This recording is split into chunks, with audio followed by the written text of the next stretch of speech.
Baiklah, kami dari kelompok 6. Pada hari ini kami akan mempresentasikan mengenai desain intervensi gizi berbasis pangan, mata kuliah percobaan makanan. Yang terhormat dosen pengampu mata kuliah percobaan makanan yaitu Bu Dr. Esi Emilia, dan kami akan memperkenalkan anggota kelompok 6 yaitu saya sendiri Ignatius Tanggang sebagai moderator, Desi Widya Sapitri sebagai pemateri, dan juga Zaratul Wilda sebagai pemateri. Materi pertama akan dibacakan oleh Zaratul Wilda. Baik, terima kasih moderator. Di sini saya akan menjelaskan tentang jurnal supplementary feeding atau pemberian makanan tambahan dengan judul Program Pemberian Makanan Tambahan dalam Upaya Penanganan Stunting di Desa Pagarejo, Kecamatan Kretek, Kabupaten Wonosobo. Yang pertama, cara masyarakat untuk berpartisipasi dalam perencanaan, desain, dan pelaksanaan intervensi. Adapun cara yang dapat dilakukan masyarakat untuk dapat berpartisipasi dalam perencanaan, desain, dan pelaksanaan intervensi, yaitu dengan mencari informasi seperti sering mengikuti penyuluhan yang ada di posyandu, balai desa, maupun puskesmas mengenai program-program yang dilakukan oleh pemerintah daerah. Di Desa Pagarejo, Kecamatan Kertek, Kabupaten Wonosobo melaksanakan program Dahsat atau Dapur Sehat Atasi Stunting bersama Lembaga Pengembangan Teknologi Pedesaan Danon, yaitu memberikan penanganan berupa pencukupan asupan pangan agar status gizinya dapat meningkat menjadi lebih baik. Selanjutnya, pemilihan peserta. Peserta yang dipilih sebagai sasaran dalam supplementary feeding adalah mereka yang memiliki permasalahan gizi. Pemberian makanan tambahan dalam upaya penanganan stunting di Desa Pagarejo, Kecamatan Kretek, Kabupaten Wonosobo memiliki sasaran anak usia 2 tahun atau baduta. Pemberian makanan tambahan khususnya bagi kelompok rawan stunting merupakan strategi suplementasi dalam mengatasi masalah gizi. Selanjutnya ada bahan makanan suplementasi. Pada penelitian yang telah dilakukan di jurnal program pemberian makanan tambahan dalam upaya penanganan stunting ini, suplementasi yang diberikan berupa bahan pangan yang mempunyai kandungan gizi sesuai dengan permasalahan gizinya. Adapun makanan tambahan tersebut diutamakan berupa sumber protein hewani maupun nabati, misalnya telur, daging, kacang-kacangan, ataupun yang lainnya, serta sumber mineral dan vitamin yang berasal dari sayur-sayuran dan buah-buahan.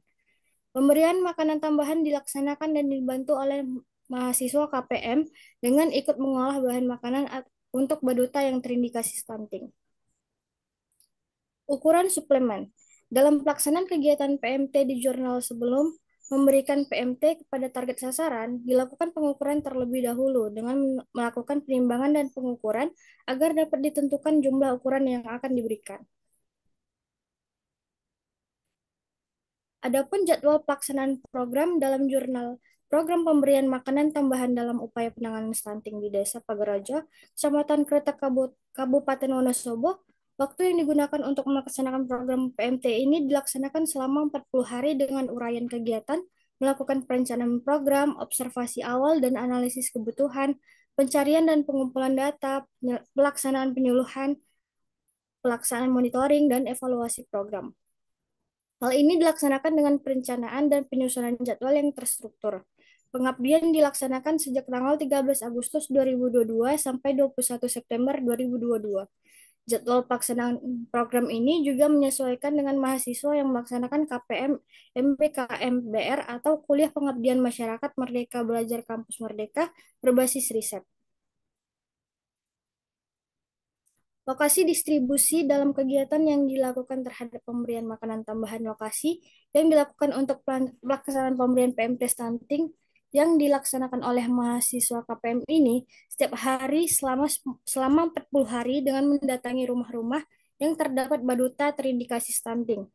Adapun tujuan door to door ini agar PMT ini tepat sasaran, sebab tidak semua PMT dikonsumsi oleh sasaran program, tetapi dimakan anggota keluarga lainnya. Anak terindikasi stunting di Desa Pagarejo berjumlah 106 anak. Sementara untuk sasaran kegiatan PMT Baduta berjumlah 36 anak. Saat pembagian PMT ke lokasi sasaran atau rumah, setiap 2 hari sekali dilakukan monitoring kepada orang tua Baduta terindikasi stunting. Selanjutnya ada fasilitas. Fasilitas yang digunakan untuk pengukuran Baduta terdampak stunting di Pagerejo, Kabupaten Wonosobo dilakukan bersamaan dengan kegiatan posyandu di puskesmas dengan penggunaan antropometri kit, diantaranya infrantometer, saturmeter, timbangan dacin, dan pita ukur. Logistik program diatur dan dikendalikan. Di Desa Pagarejo, Kecamatan Kretek, Kabupaten Wonosobo, logistik program diatur oleh Desa Pagarejo, yang dimana setiap hari selama 40 hari dibanjakan dan tersedia oleh perangkat desa. Logistik yang telah disediakan kemudian diolah oleh mahasiswa KPM, dimulai dari memasak bersama setiap hari yang dilakukan di kediaman salah satu kader Posyandu. Selanjutnya, perhitungan biaya program. Berdasarkan jurnal ini terhadap kegiatan PMT kepada Baduta, terindikasi stunting di Desa Pagerejo. Tidak menyinggung adanya perhitungan biaya program. Selanjutnya efektivitas. Adanya KPM MBKMBR tahun 2002 mahasiswa memberikan kontribusinya dalam masyarakat di wilayah lokasi stunting. Salah satu upaya pengentasan stunting adalah dengan mengetahui asupan gizi bagi anak terindikasi stunting dan PMT, serta adanya pengadaan penyuluhan dan sosialisasi terhadap masyarakat. Berikut saya tampilkan jurnal program pemberian makanan tambahan dalam upaya penanganan stunting di Desa Pagerejo, Kecamatan Kretek, Kabupaten Wonosobo.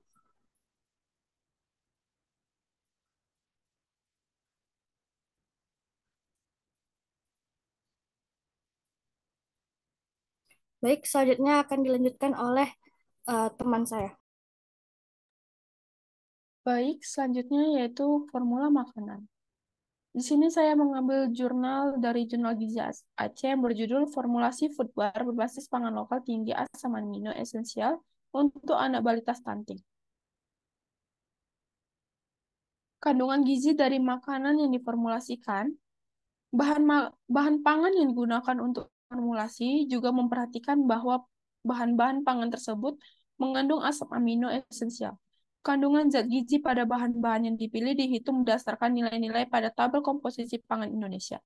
Penelitian ini dilakukan pembuatan formula food baru berbasis pangan lokal dengan menggunakan berbagai bahan makanan sumber karbohidrat, protein nabati, dan hewani, serta vitamin dan mineral dengan menggunakan teknologi tepat guna yang selanjutnya dapat menjadi salah satu alternatif makanan tambahan balita stunting.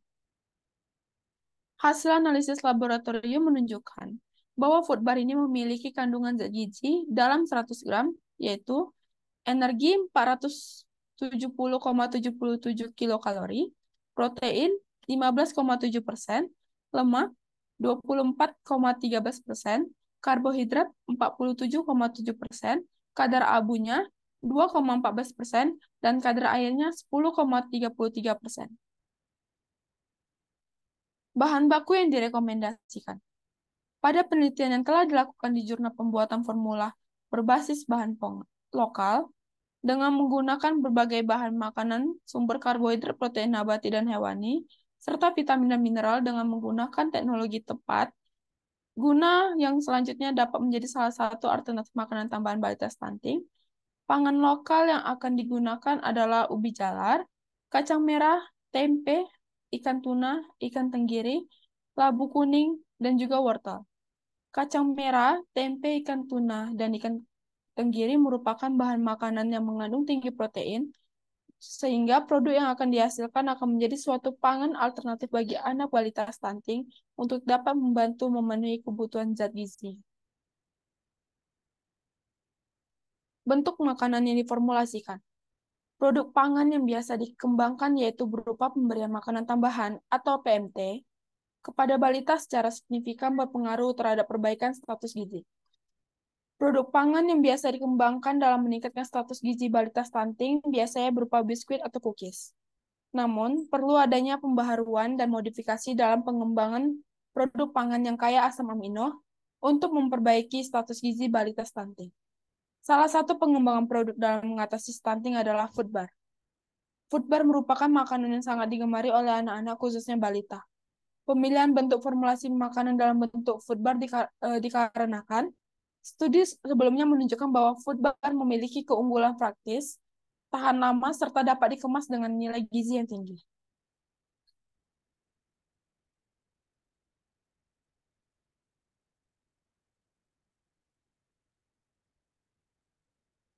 Pengukuran penerimaan konsumen.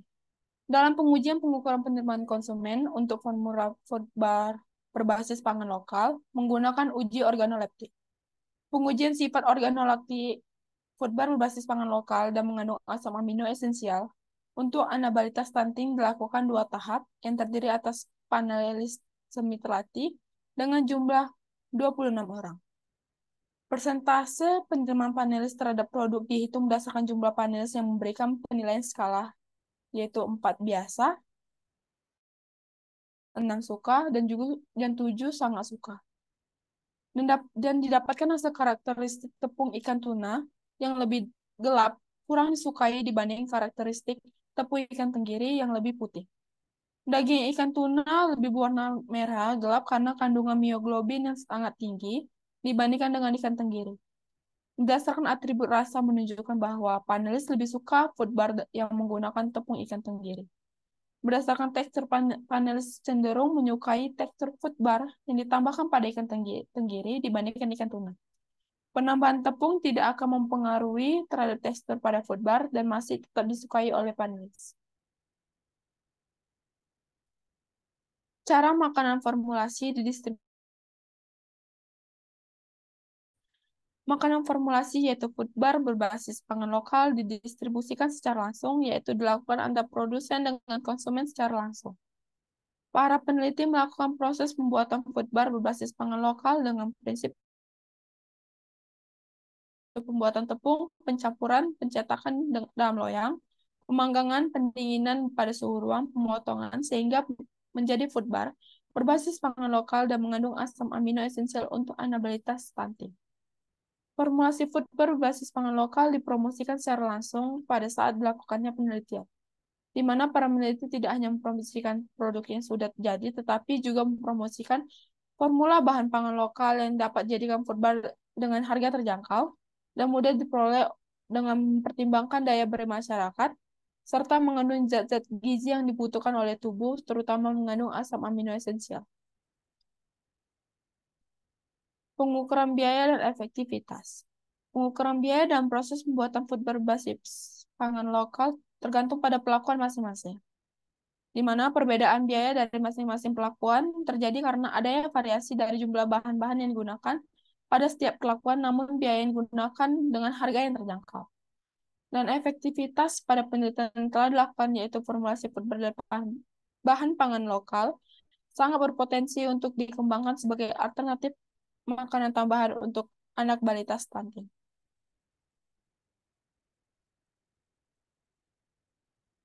Berikut saya tampilkan jurnal formulasi food bar berbasis pangan lokal jadi tinggi asam amino esensial untuk anak balita stunting.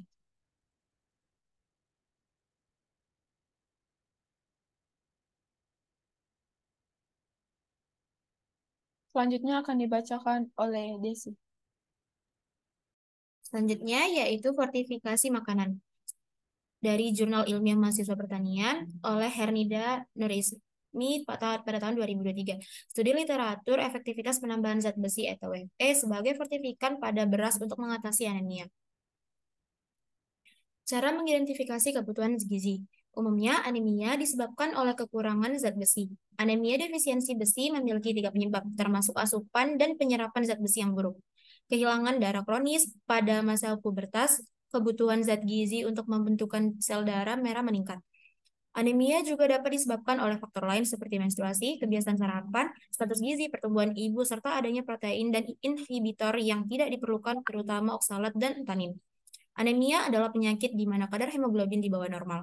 Anemia didiagnosis ketika jumlah sel darah merah kurang dari 13,5% pada pria dan kurang dari 12,0% pada wanita. Selanjutnya yaitu jumlah fortifikan yang harus digunakan. Fortifikasi zat besi dalam bentuk ferripirofosfat sebesar 5.000 mg per 100 bagian beras dapat menghasilkan beras dengan kadar zat besi sekitar 50 mg per 1.000 gram beras.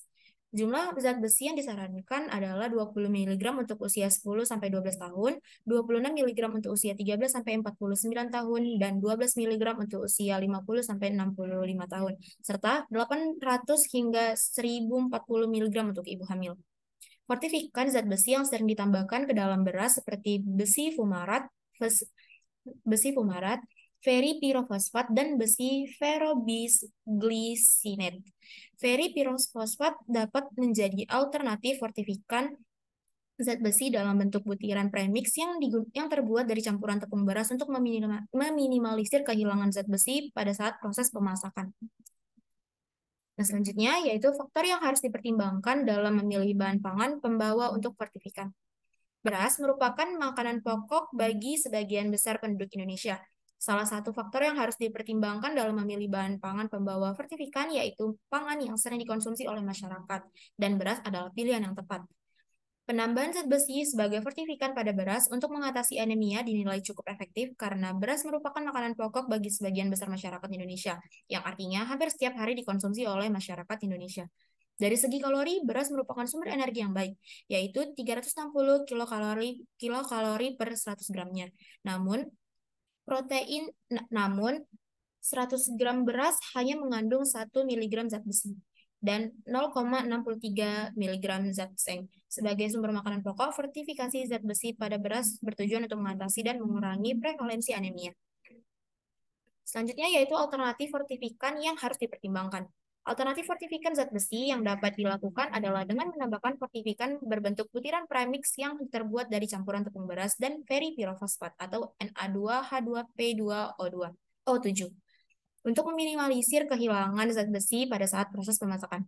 Fortifikan zat besi dalam bentuk ferripirofosfat bersifat tidak larut dalam air sehingga kehilangan zat besi dalam bentuk ferripirofosfat dinilai efektif digunakan sebagai fortifikan karena selama proses pencucian beras tidak larut dalam air dan dapat tertinggal di dalam matriks butiran premix. Penggunaan fortifikan zat besi dalam bentuk pelet atau butiran lebih stabil dan tidak mudah larut dalam air. Dan terakhir yaitu pengukuran biaya dan efektivitas. Pengukuran biaya dalam melakukan proses fortifikasi zat besi terhadap beras tergantung dari penggunaan zat besi yang dibutuhkan. Perbedaan biaya dari masing-masing perlakuan terjadi karena adanya variasi dari zat besi yang digunakan pada setiap perlakuan, namun biaya yang digunakan dengan harga yang terjangkau. Fortifikasi zat besi pada beras dinilai cukup efektif dapat mencapai semua populasi masyarakat Indonesia, baik laki-laki, perempuan,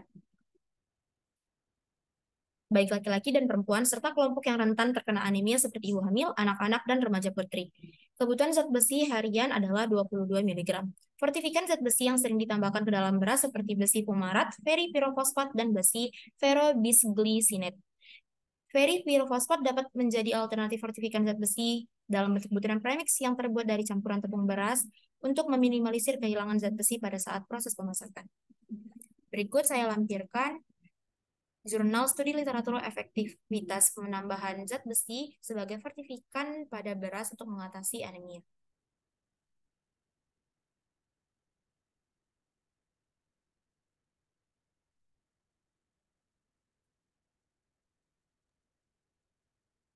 Baiklah, berakhir sudah presentasi kami pada hari ini.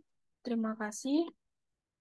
Jika ada kesalahan cakap maupun kata, kami mohon maaf. Sekian dan terima kasih.